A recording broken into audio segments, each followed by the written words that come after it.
mengikuti safari dakwah ya Ustazah ya. Alhamdulillah hari ini Ustazah bisa hadir di tengah-tengah kita semua. Baik, kalau begitu langsung saja kita serahkan Parenting of Andalus dengan tema Mendidik Anak Milenial Sesuai Tuntunan Al-Quran oleh Ustazah Dr. Oki Setiana Dewi MPD. Kepada Ustazah kami persilahkan.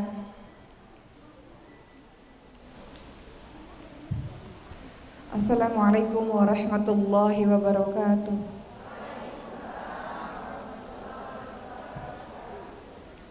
Alhamdulillahirabbil alamin wa bihi nasta'in ala umuri dunya waddin. Wassalatu wassalamu ala asyrafil anbiya'i wal mursalin wa ala alihi wa sahbihi ajma'in. Amma ba'du.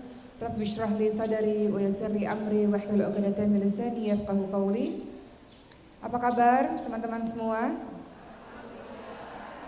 Alhamdulillah. Yang saya hormati Ibu Hajah Bunda Sri Dewi Salmasari selaku pengurus yayasan. Assalamualaikum Ibu. Yang saya hormati Hajah Bunda Yuliawati SE. Assalamualaikum.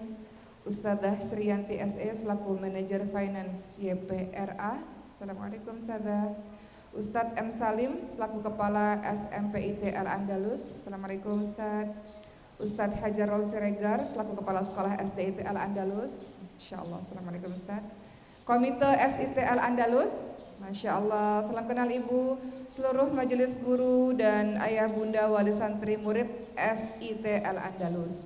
Alhamdulillah, senang sekali. Ini hari kedua saya berada di Pekanbaru, sebuah kota yang sering saya bolak-balik ke sini sebetulnya Ibu-ibu sekalian. Saya juga dari Batam, Kepulauan Riau. Jadi cukup dekatlah dengan Pekanbaru, seperti itu. Biasa kalau kita dulu sekolah, biasanya kita kalau perlombaan, olimpiade dan sebagainya itu nantinya ujung-ujungnya dikirimnya ke Pekanbaru. Dulu seperti itu di zaman sekolah.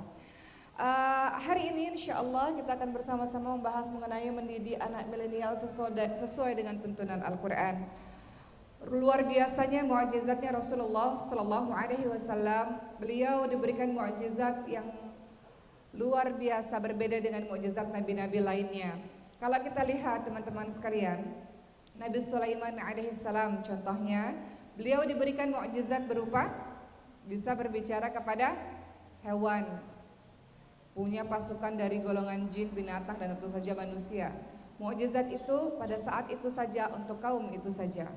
Nabi Isa alaihissalam punya mukjizat dari bayi bisa bicara misalnya. Dan banyak ya mukjizat Nabi Isa alaihissalam lainnya, menyembuhkan orang sakit dan sebagainya. Itu terjadi pada kaumnya saja dan waktu itu saja. Nabi Musa alaihissalam punya mukjizat, tongkatnya bisa berubah menjadi ular, tongkatnya bisa membelah lautan. Mukjizatnya Nabi Musa hanya terjadi pada saat itu saja dan kaumnya saja.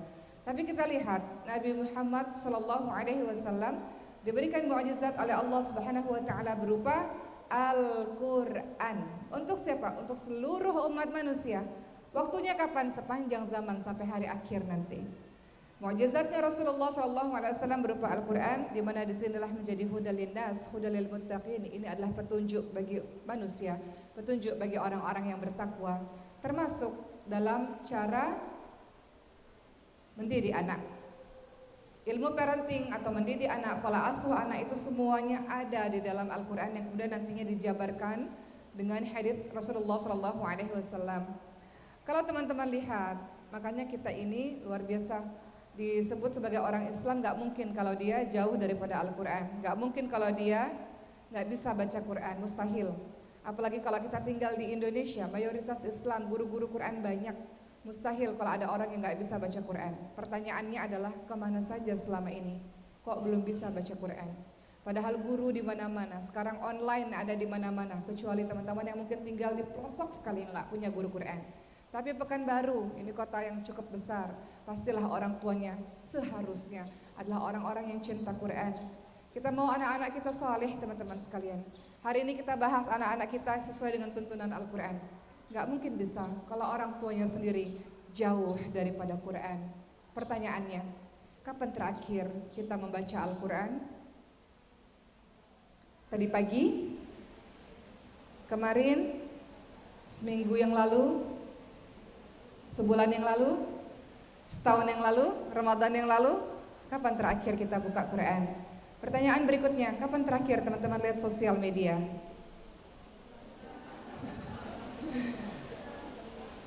Mana yang kira-kira lebih sering dibuka?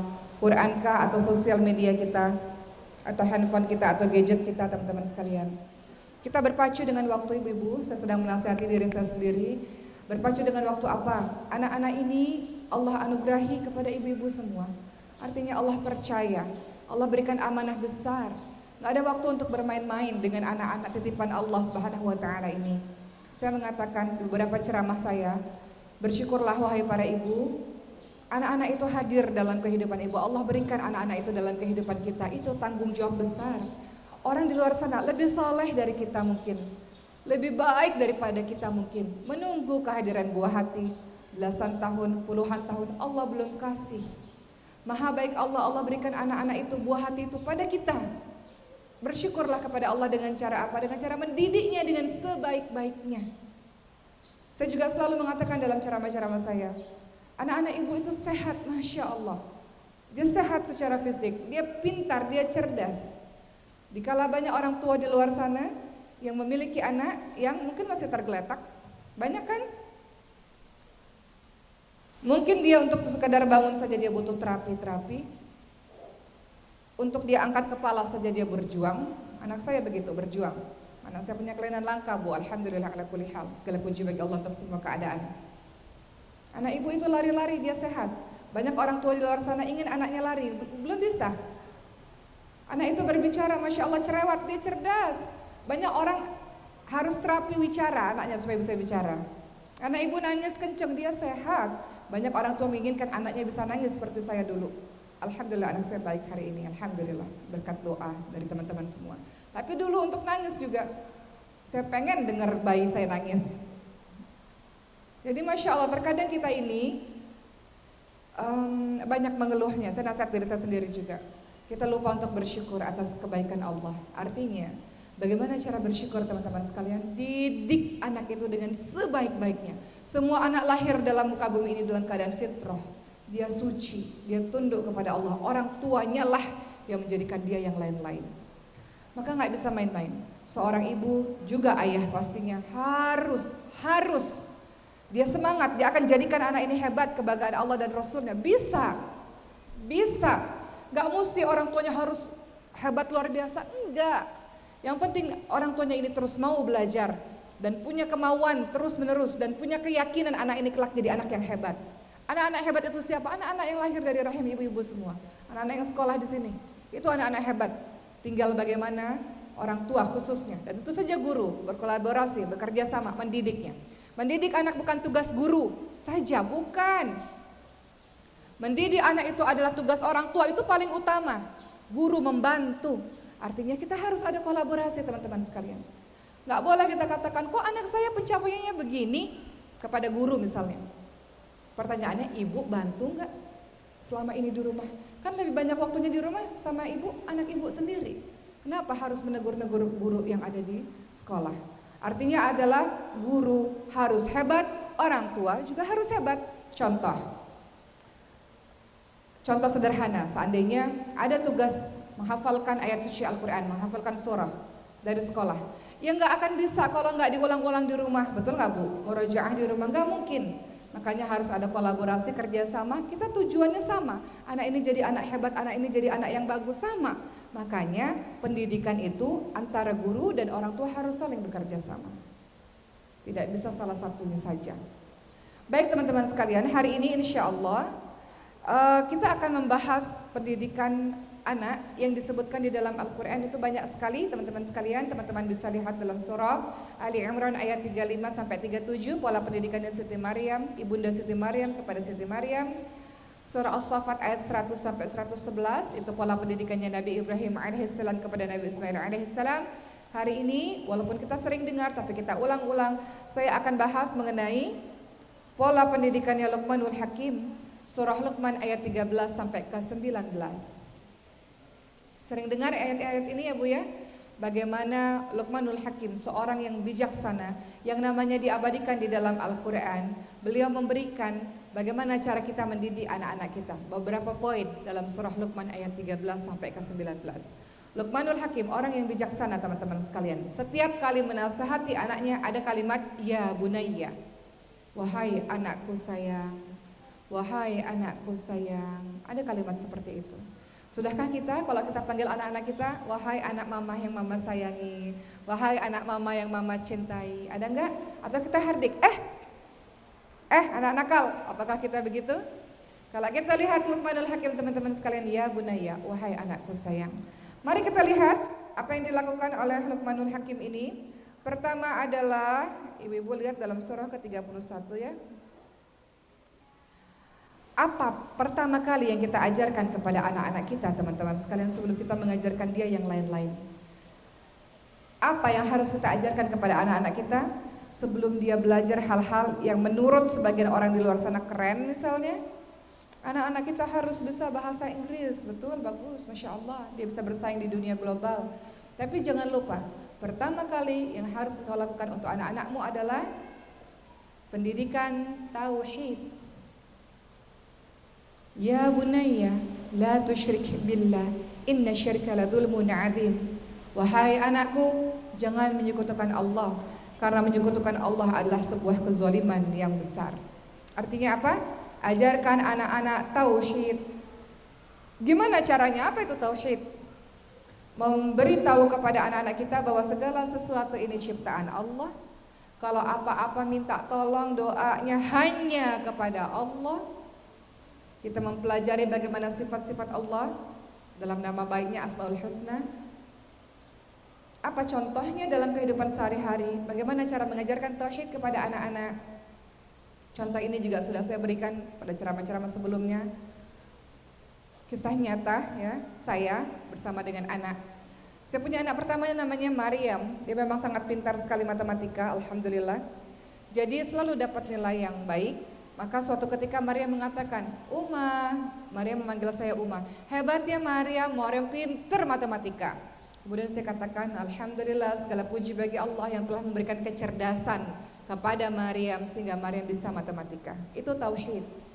Menyadarkan Maryam bahwa kepintaranmu bukan berasal dari dirimu, tapi kepintaranmu adalah karena Allah yang memberikannya. Itu tauhid, ibu-ibu sekalian.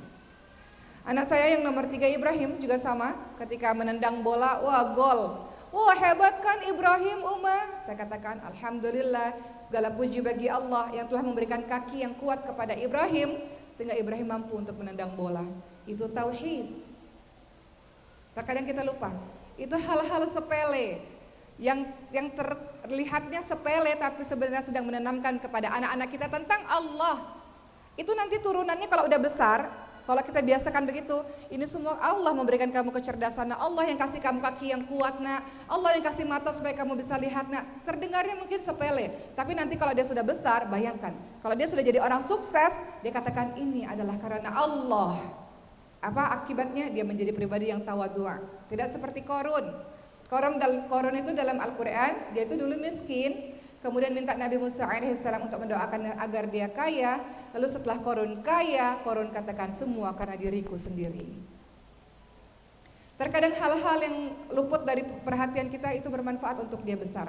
Bayangkan kalau setiap hari ibu katakan, Masya Allah pintarnya anak ini, alhamdulillah Allah yang memberikan kepintaran kepadamu, nak, bersyukur kepadamu, nak.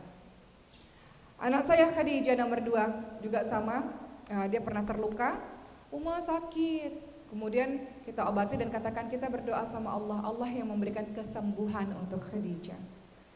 Kita sama-sama doa, ya Allah sembuhkanlah Khadijah. Atau kadang ketika saya ketika dia kejedot, dia bengkak gitu ya, benjol gitu, ya Allah sembuhkanlah Khadijah, ya Allah Engkaulah yang maha penyembuh. Dia dengar itu kalimat itu, Engkaulah yang memberikan kesembuhan, ya Allah. Jadi Khadijah tahu, oh iya ternyata yang memberikan kesembuhan adalah Allah. Lewat perantara obat-obatan, lewat perantara dokter, tapi yang menyembuhkan adalah Allah. Itu tauhid. Teman-teman sekalian, itu tauhid. Atau anak kita mau minta apa-apa, Khadijah juga suka begitu.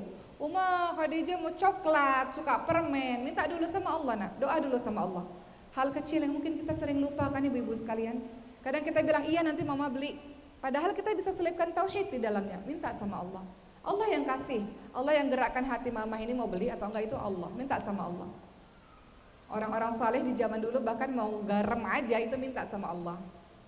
Artinya itu pendidikan tauhid yang nanti efeknya luar biasa. Nanti dia kokoh akidahnya, kokoh tauhidnya. Nanti dia besar, dia tahu ada apa-apa minta tolongnya sama Allah. Ada apa-apa dia paham bahwa semuanya karena Allah, kecerdasannya karena Allah, kepintarannya Allah yang kasih, kekayaannya Allah yang kasih, jabatannya Allah yang kasih. Coba lihat. Kalau Allah berkehendak hari ini Allah kasih, besok Allah cabut, gampang bagi Allah. Jadi yang pertama, betul-betul Luqmanul Hakim menekankan, wahai anakku sayang, jangan ya menduakan Allah nak.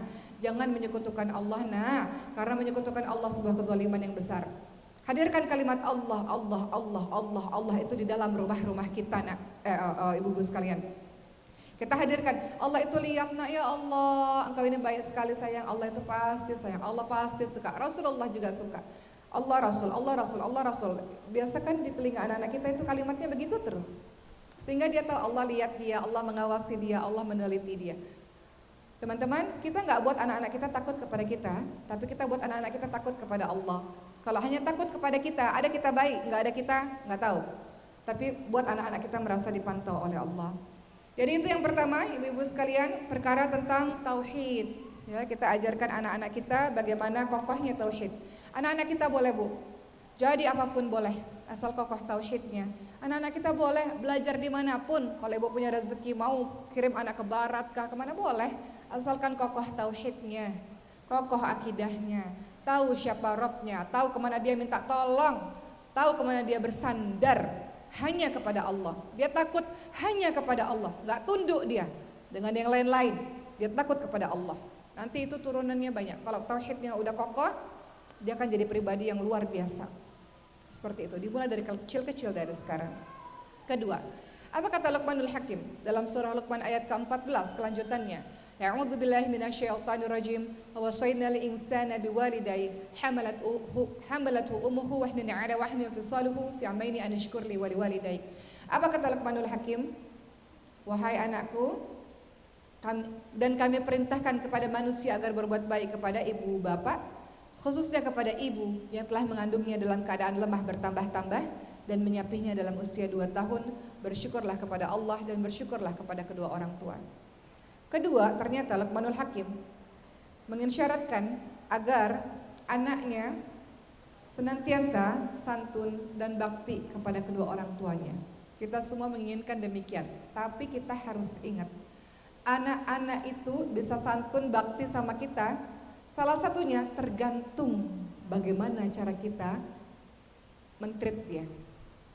Bayangkan kalau seorang anak dibesarkan dengan kalimat, mohon maaf ya kalau kasar ini contoh nih, contoh, jangan salah lagi nih, contoh. Misalnya nih ada orang tua mengatakan, anak durhaka, anak bodoh, misal ada orang tua yang mengatakan demikian, dibesarkan dengan kalimat-kalimat begitu, kamu itu yang nggak bisa-bisa gimana sih, gitu doang nggak bisa tuh, gitu doang nggak bisa, masa kalah terus, tuh kalimat-kalimatnya tuh, masa kalah terus, lihat dong tuh teman kamu tuh, dia pinter banget, kamu kok bodoh nggak bisa-bisa. Ini contoh bu, contohnya jangan disalahartikan lagi ya, ini contoh kisah ya teman-teman sekalian. Ya, masa nggak bisa-bisa sih kamu ini, ya gitu. Apa yang terjadi? Pertama labeling. Kita melabeling, kita bullying anak-anak kita. Kita katakan anak bodoh itu label loh ke dia. Akhirnya di konsep dia tuh, oh iya ya, saya ini bodoh ya, saya nggak bisa apa-apa ya, betul ya. Akhirnya dia menganggap diri dia bodoh. Padahal semua anak cerdas. Dia punya kecerdasannya masing-masing, betul nggak teman-teman sekalian? Semua anak itu pintar. Jangan kita lihat yang pintar matematika itu yang pintar. Kita nggak lihat yang seni. Kalau dia nilainya bagus kita nggak pandang, enggak. Dia pintar dalam bidang seninya, dia pintar. Kalau kita lihat, kenapa patokan kita nih, beberapa orang tua ya di luar sana, patokannya harus yang matematikanya pintar gitu. Atau orang berhasil kalau jadi dokter misalnya. Memangnya orang nggak berhasil kalau jadi atlet, orang nggak berhasil kalau jadi seniman, orang nggak berhasil kalau jadi apa, desain grafis gitu ya, yang kerjanya pakai laptop. Orang punya kecerdasannya masing-masing, begitu pula dengan anak-anak kita. Kita ini kan bukan manusia super yang bisa semuanya harus bisa. dalam teori pendidikan ada namanya multiple intelligences, teori Gartner. Bahwa anak-anak kita ada yang pandai matematika, tapi ada loh yang pandai verbal, linguistik. Dia pintarnya bahasa, dia emang pintar nulis, dia pintar pelajaran bahasa, dia pintar berbicara, tapi nggak pintar matematika. Itu saya tuh. Setiap kali pelajaran matematika, aduh pusing. Kimia, fisika, aduh pusing, gitu ya. Senangnya dalam pelajaran bahasa. Ada juga anak-anak kita yang pandai kinestetik.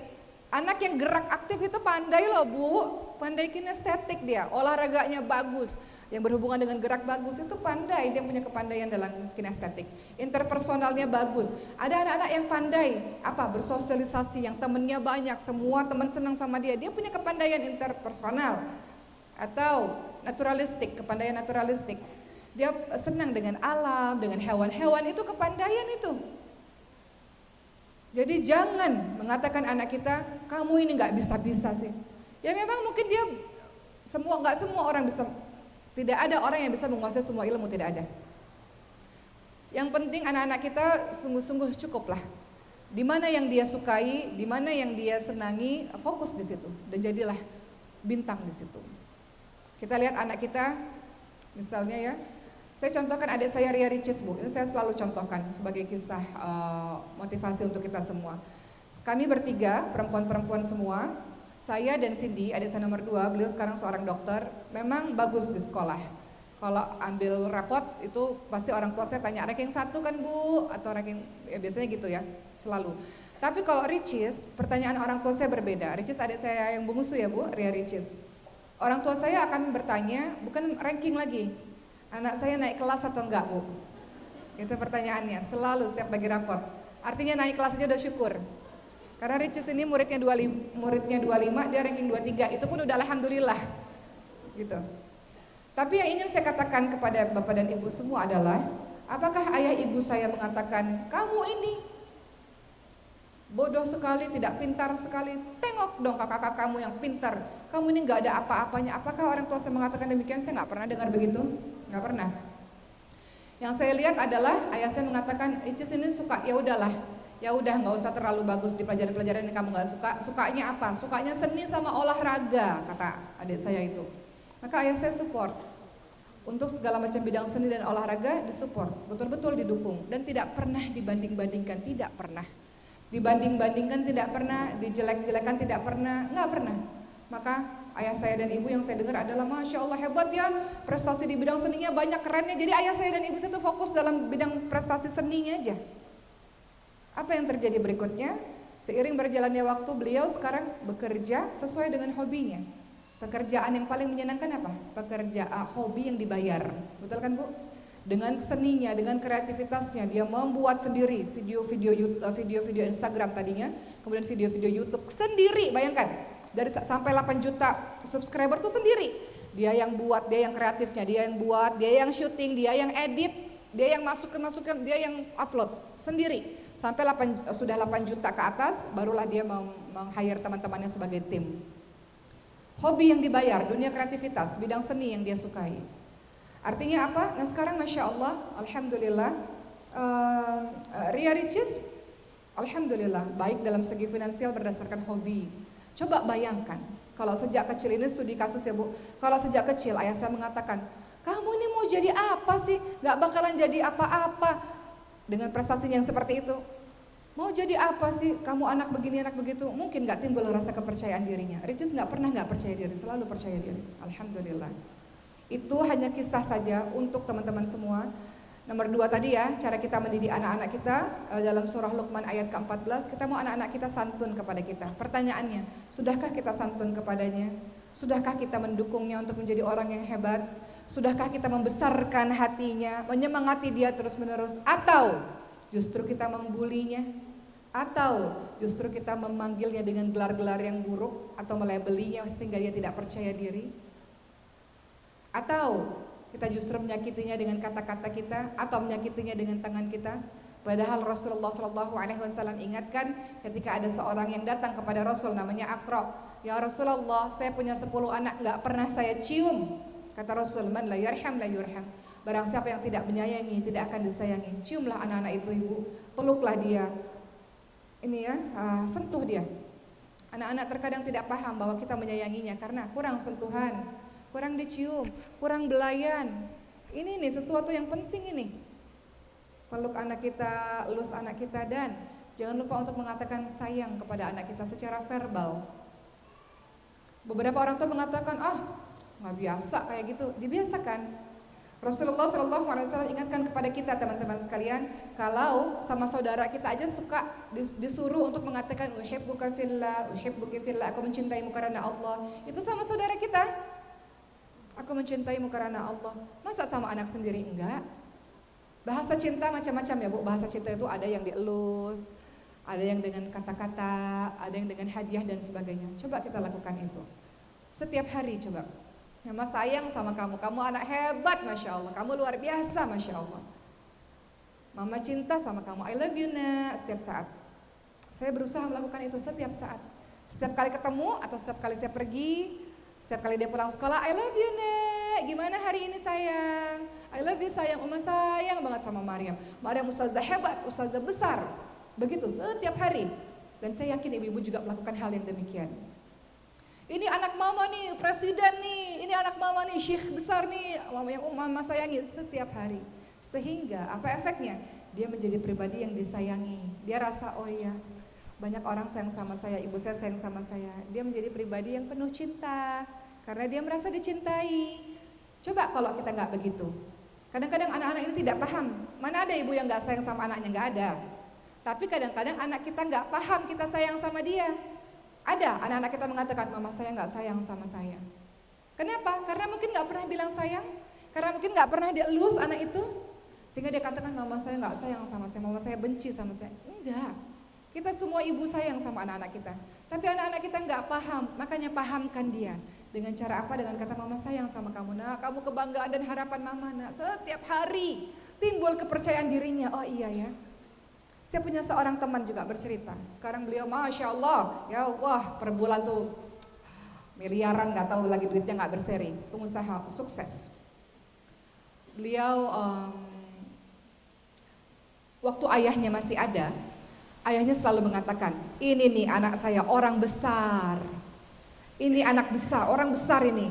Depan orang-orang, depan tetangga-tetangga, ini nih anak saya nih, orang besar nih, orang besar. Doain ya Pak, orang besar ini. Jadi anaknya itu dalam pikiran dia, saya ini orang besar, saya ini orang besar, saya ini orang besar. Qadarullah, ayahnya meninggal dunia.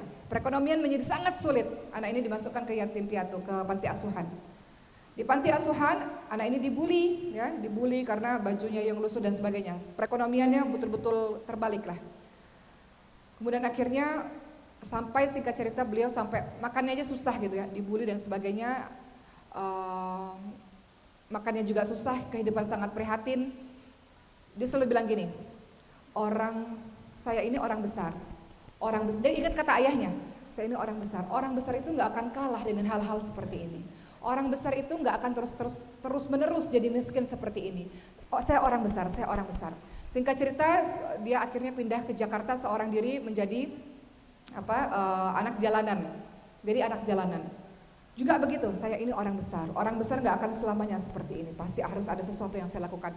Jadi di konsep kepala dia, saya ini orang besar, orang besar, orang besar. Ayah saya percaya bahwa saya orang besar gitu. Sampai akhirnya sekarang dia jadi sukses.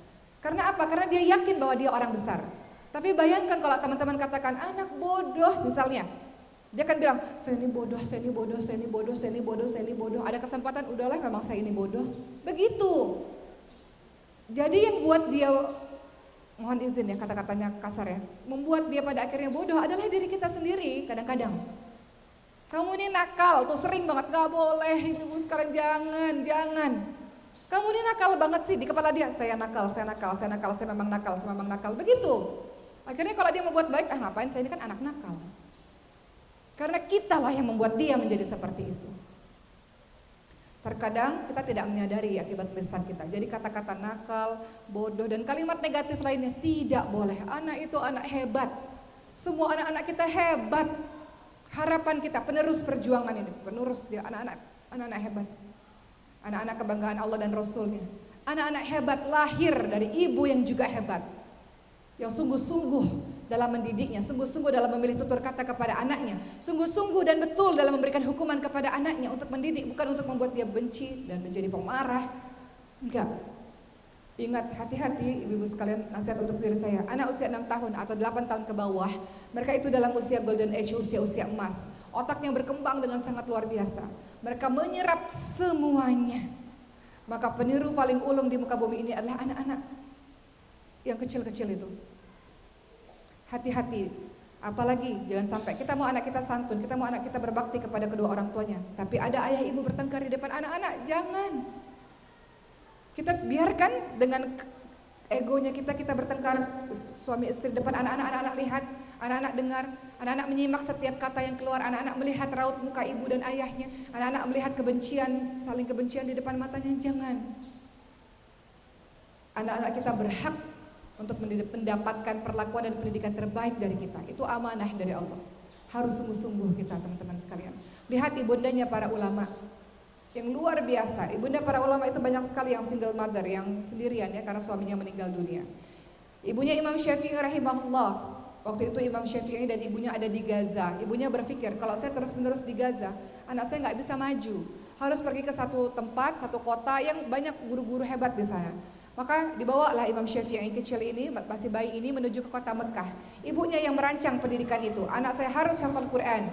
Setelah hafal Quran selesai, anak saya harus menguasai bahasa Arab. Setelah bahasa Arab selesai, anak saya harus bisa memanah, harus bisa berkuda. Ibunya yang merancang itu. Bayangkan kalau ibunya abai. Di zaman sekarang milenial, ya udah gadget aja terus-terusan 24 jam anak kita baring dengan gadget. Ibunya santai aja misalnya. Anak kita mau jadi kaum penonton saja di saat orang lain di luar sana berlari menuju keberhasilannya. Tepuk pundak anak kita. Nah, engkau ini orang hebat, nak. Orang hebat, nak. Mohon izin Bu, saya cerita. Teman-teman yang nonton di Instagram, bukan, mudah-mudahan tidak salah tangkap, bukan bermaksud ria atau apapun, tapi ini menanamkan anak ini apa ya? Kepada Maryam ya, saya tanamkan anak ini percaya gitu, percaya pada dirinya sendiri. Maryam, hafalin kalimat ini ya. Maryam siapa? Maryam karena anak saya mau jadi ustadzah katanya. Jadi saya ajarkan pada Maryam. Maryam, kalau umat tanya Maryam siapa? Maryam bilang Maryam adalah penghafal Quran dan ustadzah yang hebat. Maryam siapa? Maryam penghafal Quran dan ustadzah yang hebat. Maryam nanti belajarnya dan kuliahnya di mana? Maryam jawab ya, Maryam akan kuliah di Universitas Al-Azhar Mesir. Jawab ya nak? Maryam di situ kan? Iya mau. Maryam sekolah dan kuliah di Universitas Al-Azhar Mesir. Maryam, nanti Maryam ceramah-ceramahnya di mana saja? Jawabnya Maryam ceramah kepada seluruh hamba-hamba Allah dimanapun dia berada. Kalau Allah kasih izin ke seluruh dunia. Sebutkan itu ya nak. Kemudian umat tanya, Maryam, untuk apa Maryam jadi ustadzah hebat dan penghafal Quran? Agar bisa membawa Indonesia dan dunia ini menjadi lebih baik. Katakan itu ya nak. Jadi Maryam itu hafal kata-kata itu. Ini adalah harapan dari seorang ibu, betul nggak teman-teman sekalian?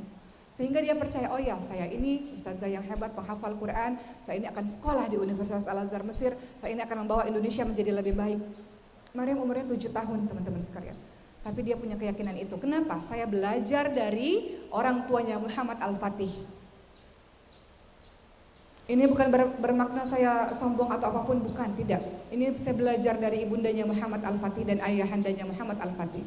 Siapakah Muhammad Al-Fatih itu? Beliau pembebas atau penakluk Konstantinopel yang sekarang teman-teman kenal dengan nama Istanbul. Dulu waktu perang Ahzab tahun 5 Hijriah, Rasulullah katakan akan ada sehebat-hebatnya pemimpin pasukan. Dia itulah yang akan membebaskan Konstantinopel. Dan para sahabat nggak ada yang bisa membebaskan atau memasuki Konstantinopel gitu, nggak ada. Tapi ayahandanya Sultan Muhammad Al-Fatih ini namanya Sultan Murad II dan juga ibundanya selalu mengatakan sejak kecil, nah engkaulah yang disebutkan oleh Rasulullah itu, nah engkaulah yang akan membebaskan Konstantinopel, nah karena engkau punya tugas besar, nah nggak boleh main-main sayang. Engkau ini berbeda dengan yang lain, gak boleh main-main karena engkau punya tujuan yang besar.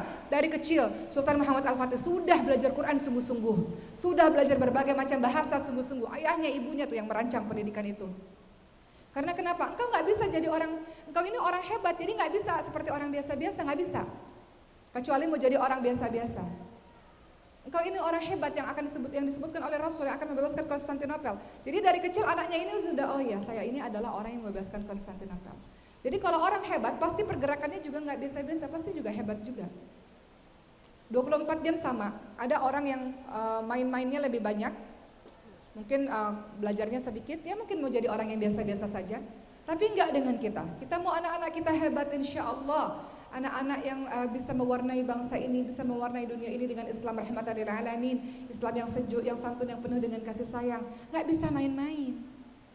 Main-main boleh nggak untuk anak-anak? Boleh main-main, boleh. Karena anak-anak itu apalagi usia dini belajar sambil bermain, bermain sambil belajar, boleh dia bermain. Tapi bermainnya itu juga ada waktunya. Atau anak-anak bermain ya sambil belajar sambil bermain. Semua ada maksud dan tujuannya. Seperti Sultan Muhammad Al-Fatih yang akhirnya dalam sejarah kita tahu beliau akhirnya membebaskan Konstantinopel. Seperti itu.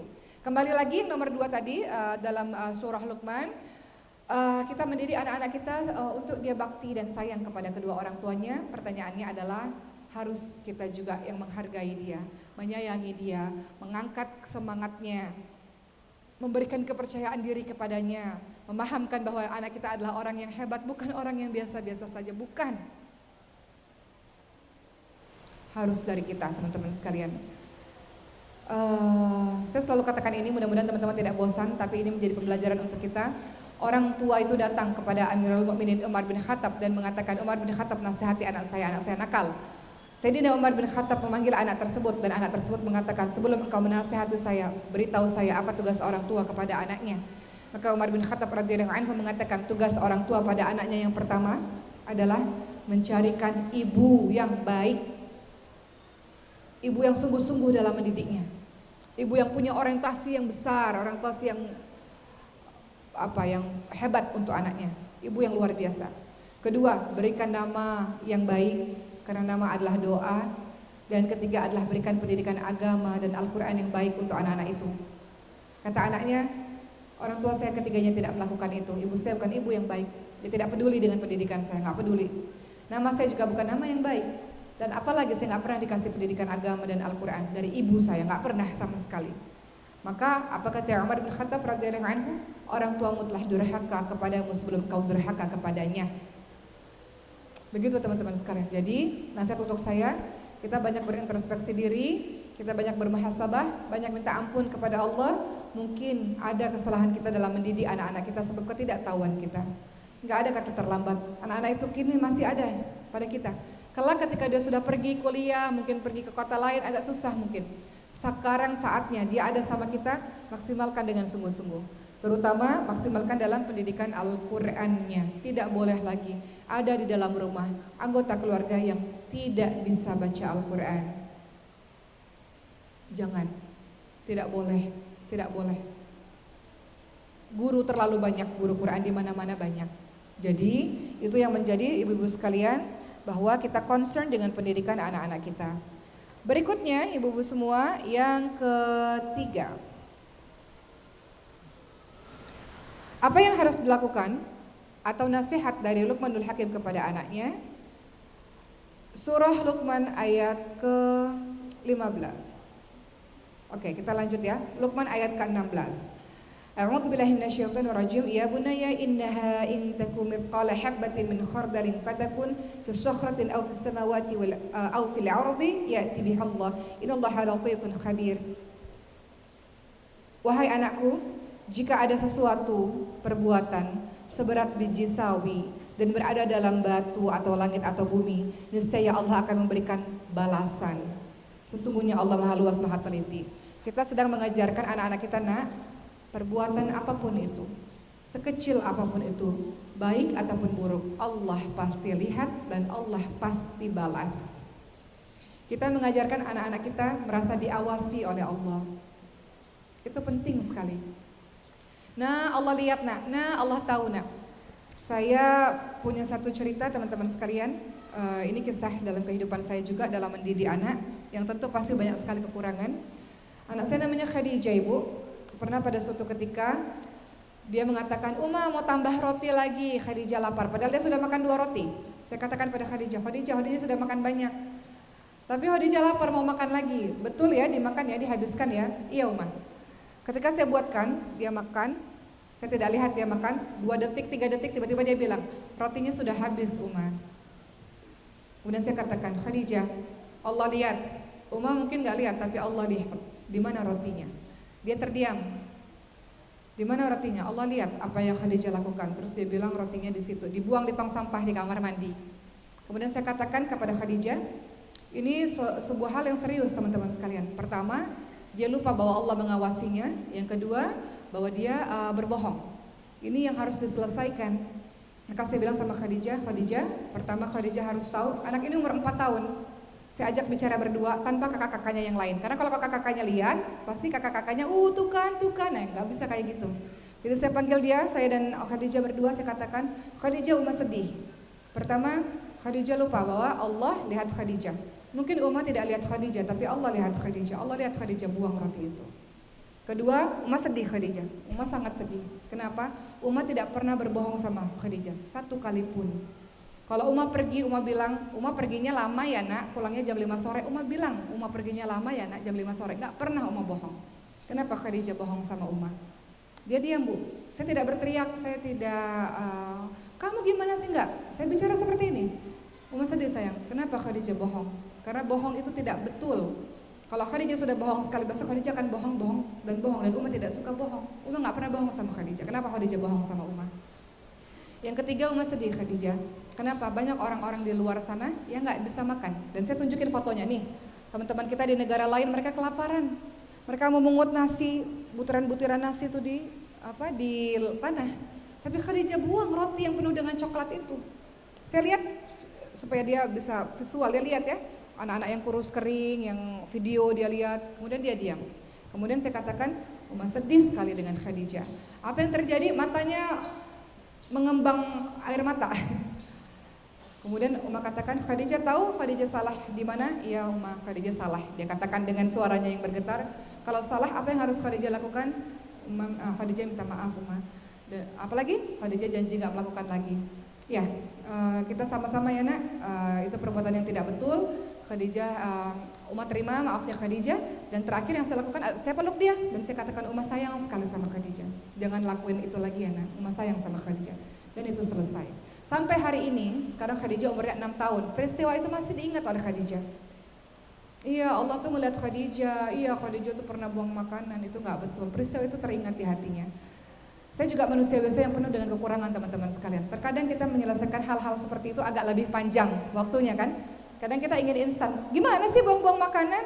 Itu nggak boleh nak. Dah selesai. Padahal belum selesai. Mungkin dia belum paham kenapa dia nggak boleh buang makanan. Betul nggak ibu-ibu sekalian? Kita bilang, jangan lari-lari, nanti jatuh. Apakah kita pikir itu selesai? Enggak, buat dia paham. Jangan lari-lari kalau kamu jatuh. Nanti kalau kamu jatuh, kamu akan begini, kamu gak akan bisa begini, begitu. Terkadang kita inginnya serba instan. Atau kita marahin anak aja gak tahu kesalahan dia apa, misalnya begitu. Ya, begitulah teman-teman sekalian. Kembali lagi, saya juga pembelajar yang berusaha betul-betul untuk anak-anak kita ini kan luar biasa ya Bu. Dia itu anak-anak kecil itu kan mereka mengingat setiap kata, mengingat setiap apa yang dia lihat. Kita betul-betul dalam mendidiknya. Termasuk juga dalam pengawasan Allah. Allah itu lihat, nah, kamu bisa berbohong sama umat tapi Allah tahu. Itu ditanamkan dari kecil. Nanti kalau dia udah besar, sifat berikutnya adalah dia pasti nggak mau curang, nggak mau korupsi misalnya, nggak mau melakukan hal-hal lain karena Allah lihat dia. Itu ke depannya nanti kalau kita biasakan seperti itu insya Allah dengan doa-doa kita. Berikutnya apa yang dilakukan oleh Luqmanul Hakim di dalam surah Luqman ayat ke-17. Ada kalimat a'udzubillahi minasyaitonir rajim, ya bunayya aqimus shalah wa'mur bil ma'ruf wanha 'anil munkar wasbir 'ala ma asabak dzalika min 'azmil umur. Apa kata Luqmanul Hakim? Wahai anakku, laksanakanlah salat dan suruhlah manusia berbuat yang ma'ruf dan cegahlah manusia berbuat yang mungkar. Bersabarlah terhadap apa yang menimpamu, sesungguhnya yang demikian itu termasuk perkara yang penting. Berikutnya kita ajarkan anak-anak kita sholat. Anak-anak itu sholat dari kapan? Dari bayi. Artinya apa? Kalau kita sholat, anak itu diletakkan saja. Nanti umur setahun dia udah mulai ikutin gerakan sholat. Betul begitu ya Pak Bu ya? Umur 2 tahun udah mulai gerakan sholat, dari yang sujudnya mungkin cuma telungkup aja, tapi dia udah ada sejadahnya, dia saksikan sholat. Sungguh-sungguh kita menyuruh dia sholat di umur 7 tahun kata Rasulullah SAW. Sungguh-sungguh itu sudah mulai harus. Anak-anak saya itu memang susah untuk bangun subuh. Anak saya umurnya 7 tahun, 6 tahun, 3 tahun dan setahun. Biasanya cara bapaknya membangunkan anak-anak subuh itu, terutama Maryam, kalau dibangunin kan lama kan, biasanya bapaknya langsung gendong. Digendong ke kamar mandi, digendong, didudukin dulu, terus mukanya dikasih air dulu. Nah itu biasanya langsung cepat bangun kayak gitu. Cara kita macam-macam teman-teman sekalian. Ada yang anak kita dibangunkan saja bangun, tapi harus digendong ke kamar mandi. Itu suami saya gendong Maryam tuh kalau wudhu tuh ke kamar mandi di subuh hari supaya dia bangun sholat subuh. Dan kita selalu mengatakan Maryam sudah besar, sudah umur 7 tahun, tidak boleh tinggal sholat, nak, nggak boleh nak. Nabi, kita selalu bilang Nabi itu nyuruh kita sholat, anak-anak tuh harus sholat 5 waktu tuh umur 7 tahun sayang, sholat, sudah harus sholat, begitu. Begitu teman-teman sekalian. Jadi perkara sholat kita juga ketat ya, kita minta anak-anak kita untuk mendirikan sholat. Artinya di suasana rumah juga harus ibunya yang sholat, ayahnya yang sholat harus. Tapi kalau ibunya misalnya, mohon maaf, nonton sinetron terus ibu sholat ketika iklan, Allahu Akbar, kupingnya denger nih, ini masih iklan nih, masih iklan, oh ntar lagi nih, sinetronnya udah mau mulai nih, langsung buru-buru misalnya. Ada yang begitu ya Bu? Kalau kita begitu, anak kita juga pasti meniru gitu.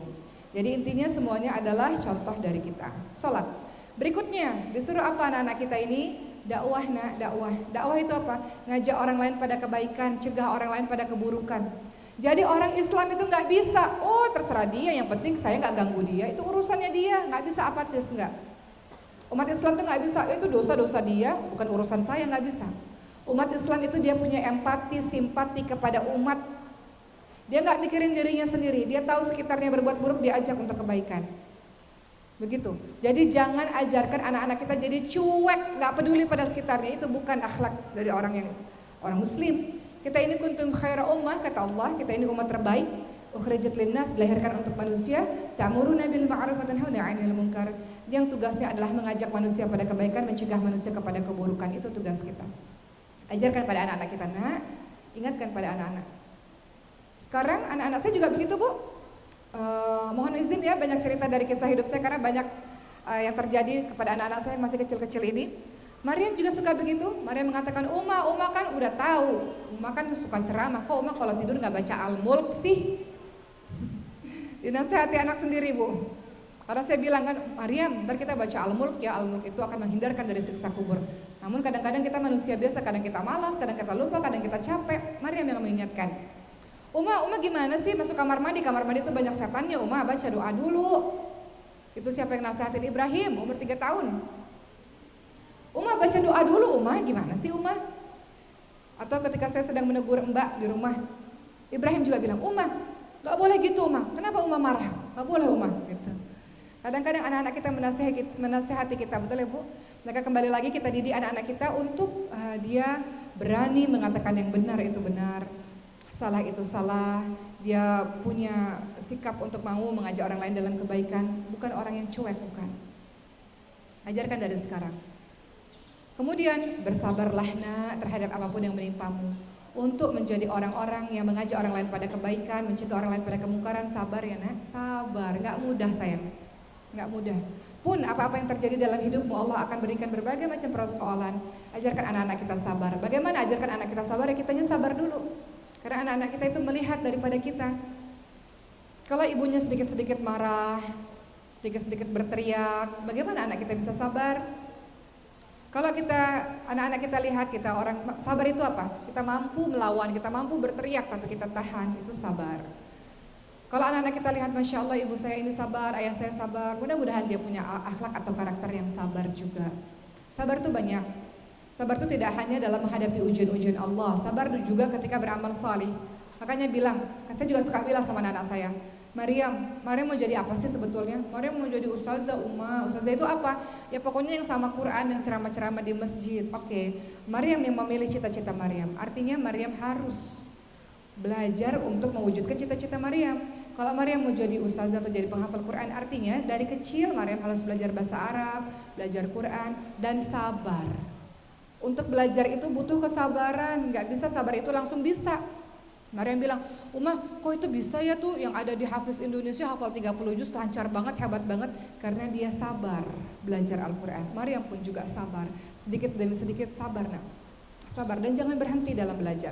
Jadi sabar itu artinya luas. Sabar tidak hanya dalam menghadapi ujian, sabar dalam melakukan perbuatan baik, dan juga sabar dalam meninggalkan keburukan.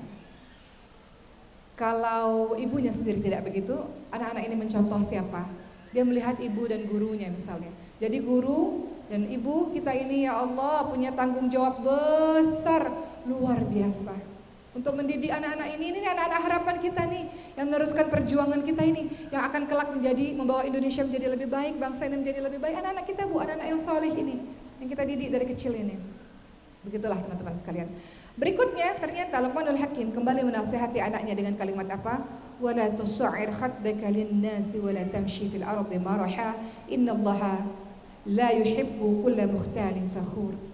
Janganlah kamu memalingkan wajah dari manusia karena sombong, dan janganlah berjalan di muka bumi ini dengan angkuh. Sungguh Allah tidak menyukai orang-orang yang sombong dan membanggakan diri. Kalimat berikutnya, wa qasid fi mashyika waqdud min sautik inna ankaral aswati la sautul hamir. Dan sederhanalah dalam belajar, lunakkanlah suaramu, sesungguhnya seburuk-buruk suara adalah suara keledai. Artinya Luqmanul Hakim sedang mengajarkan anaknya, nah, tauhid yang bagus, bakti sama orang tua, sholat yang bagus, jangan lupa nak, akhlak yang bagus juga. Ajarkan anak-anak kita akhlak bu. Kita nggak mau kan anak kita sekolahkan tinggi-tinggi sudah jadi orang hebat. Pulang-pulang dia katakan apa? Ibu ini nggak tahu apa-apa. Contoh kisah. Ibu ini nggak tahu apa-apa. Orang kampung kok misal. Dari ilmunya ternyata membuat dia sombong, membuat akhlaknya tidak baik kepada sesamanya, kepada ibunya, kepada orang tuanya. Berhasil nggak itu kira-kira ilmu itu? Enggak. Ilmu itu dikatakan berhasil, bermanfaat, berkah ketika dia semakin baik akhlaknya, ketika dia semakin takut kepada Rabbnya. Itu ilmu yang bermanfaat, ilmu yang penuh barokah. Kita ajarkan anak-anak kita punya pribadi yang tawadhu', pribadi yang rendah hati, bukan pribadi yang sombong, memandang rendah orang lain. Enggak. Berkata-kata kasar kepada orang lain, tidak. Kata Rasulullah, yang paling baik adalah, siapa orang paling baik ya Rasul? Kata para sahabat Ansor itu. Kata Rasulullah, orang yang paling baik adalah orang yang paling baik akhlaknya. Kita ajarkan anak-anak kita akhlak yang baik teman-teman sekalian. Akhlak yang baik, tidak sombong. Sombong itu apa sih? Sombong itu adalah menolak kebenaran, dan ketika engkau merendahkan orang lain itu sombong. Teman-teman sekalian, sombong itu apa sih? Ketika anak-anak kita nggak mau sholat dan nggak mau angkat tangan untuk berdoa, itu sombong. Sombong itu apa sih? Ketika anakmu kemudian merasa lebih tinggi secara ekonomi dengan yang lain dan memandang rendah orang lain, itu sombong. Ketika engkau merasa tinggi karena pekerjaanmu lebih bagus daripada pekerjaan orang lain, itu sombong. Ketika engkau merendahkan mbak-mbakmu yang kerja di rumah, itu sombong. Kita nggak mau anak-anak kita seperti itu. Kita mau anak-anak kita rendah hati. Walaupun kita hebat sekalipun, langit tidak pernah menceritakan atau mengatakan dirinya tinggi. Nggak pernah langit itu bicara dirinya tinggi. Betul nggak bu? Kalau ibu kaya sekaya apapun, hebat sehebat apapun, rumah seistana apapun, nggak perlu.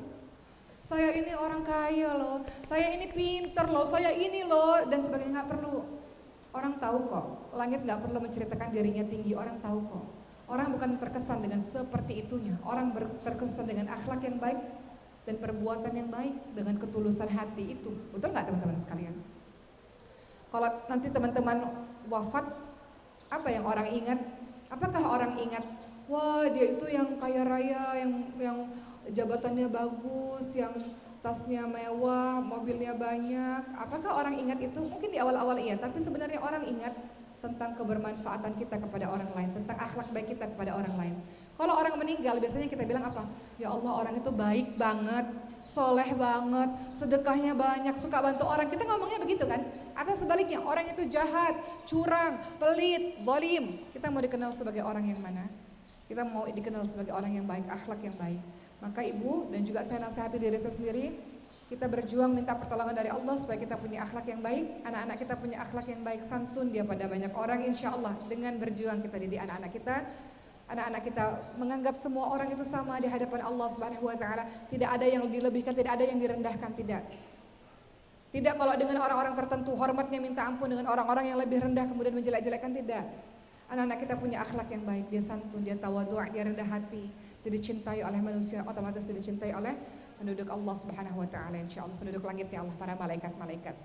Begitu ya Bu, singkatnya dari saya, mohon maaf lahir batin atas semua kekurangan. Hari ini saya hadir dalam rangkaian acara Safari Dakwah, ibu-ibu sekalian. Mohon izin sebentar teman-teman. Ya, mohon izin. Pesantren Tahfidz Maskanul Hufadz adalah pesantren tahfidz yang memang dikhususkan sampai hari ini ya, sebagian besar penghuninya adalah anak-anak yatim piatu mu'alaf du'afa, termasuk Pekanbaru ini banyak anak-anak yang belajar di Maskanul Hufadz. Kita berdiri kenapa? Karena kita melihat bahwa banyak sekali orang-orang Indonesia, anak-anak Indonesia pinter, santun, baik, mau hafal Quran, mau jadi orang sukses tapi nggak punya biaya. Maka Maskanul Hufadz ini hadir untuk memfasilitasi teman-teman yang punya harta. Mungkin kita belum hafal 30 juz, tapi kita berikan harta terbaik kita. Insya Allah kita digolongkan sebagai orang-orang yang mendukung perjuangan Quran, sehingga anak-anak Indonesia ini dari Sabang sampai Merauke, murid-murid Maskanul Hufadz dari Aceh sampai Papua, teman-teman sekalian, itu bisa belajar dengan baik. Mereka selesai 30 juznya dan mereka mendapatkan beasiswa kuliah, alhamdulillah. Jadi hari ini kita akan mendengarkan dan melihat mungkin ya sama-sama teman-teman sekalian. Bayangkan kalau anak-anak kita, anak-anak yang lahir dari rahim kita maupun anak-anak bangsa ini, mereka hafal Quran, mereka cinta Quran, mereka diberikan pendidikan yang baik, kelak mereka mengisi posisi-posisi penting di negeri ini sebagai orang yang takut kepada Rabbnya. Bayangkan Indonesia ini menjadi baldatun thayyibatun wa rabbul ghafur, negara yang makmur, yang penuh kedamaian, yang penuh dengan ampunan Allah karena diisi oleh orang-orang baik. Itu visi misi kita teman-teman sekalian. Kita nggak mau jadi orang biasa-biasa, kita mau jadi orang hebat. Cara orang hebat apa? Harus dekat dengan Quran.